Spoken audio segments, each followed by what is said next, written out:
তোমার লেগে খুব সুন্দর একটা সারপ্রাইজ নিয়ে আসছি। আরে রাখো তোমার সারপ্রাইজ, তোমার মতো গাধার সাথে আমি সংসারই করুম না। কেন আবার কি হয়েছে? ওই ম্যান্নার মতো ভাব করে থাকো, তুমি কিছুই বলতো না। হ্যাঁ কি হয়েছে তুই জানোস না? তুই দরজা খুলে কেন ঘুমাইছিস? চোর এসে ভাবে 10,000 টাকা নিয়ে গেছে। আরে ওই টাকা তো তোর ভাবির না, ওই টাকা আমার। ও তোমার টাকা হইছে দেখে কি মাগনা আইছে টাকা, নাকি তোমার টাকা বেশি হয়ে গেছে যে চোরের লেগা দরজা খোলা রাখা দিবা, চুরি করার সুযোগ দিবা তাদের? চোর তো চুরি করে নাই, আমি নিজে থেকে তার টাকা দিয়ে দিছি। কি করলি এটা তুই?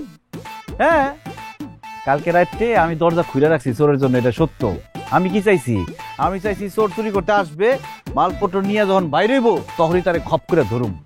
চোর ঠিক মতো আইসছে, চুরি করছে, যখন বাইরে হয়ে যাইতেছে তখন যখন ওরে ধরছি, ধরার পরে ওই যে দুঃখের কথা আমার শুনাইলো, ওর অভাবের কথা শুনাইলো, শুনে আমার খুব মায়া লাগছে। আমি আর ওরে মারতে পারি নাই। তখন মালপত্র রাইখা, তোর ভাবির মোবাইল আমার মোবাইল রাইখা ওর 10,000 টাকা দিয়ে দিছি। ও চোর এসে তোমার ইমোশনাল ব্ল্যাকমেইল করছে আর তুমি সব দাঁড় করে দিয়ে দিছো। দেখছেন আপনার বন্ধু কি গাদা? আরে ইমোশনাল ব্ল্যাকমেল করবে কেন? সে তার সমস্যার কথা বলছে, আমি সমস্যার কথা শুনছি, আমি তার একটা উপকার করছি।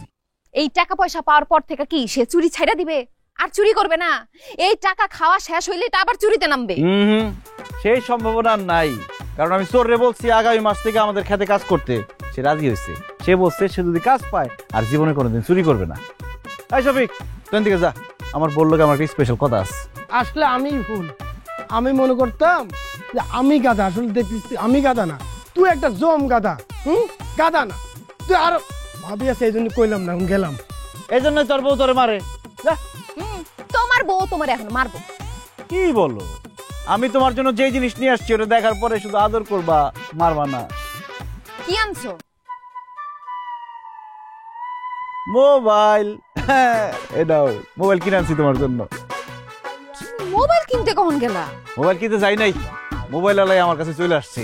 তার একটা সমস্যা হচ্ছে, তার বউ অসুস্থ, জরুরি টাকা লাগবো। 10,000 টাকা দিয়ে কিনছি 1 লাখ টাকা দামের মোবাইল। কি? এই মোবাইল 10,000 টাকা দিছে? মোবাইল আবার নষ্ট না তো? কি বলে না বলে, চেক করে দেখো, যেই সুন্দর ছবি উঠে, ওরে বাবা রে বাবা, আগুন। এখানে চেক করুন কে? ছবি যদি তুলতে হয় চলো জমিতে যাই, জমিতে গিয়ে সুন্দর সুন্দর দুজন মিলে ছবি তুলি, তারপর সুন্দর হইলে ফেসবুকে দিমু। সবসময় তো আমার খালি বোকা কও, কত বড় চালাকি করে আছি বুঝছো? ওরে আমার জামাই।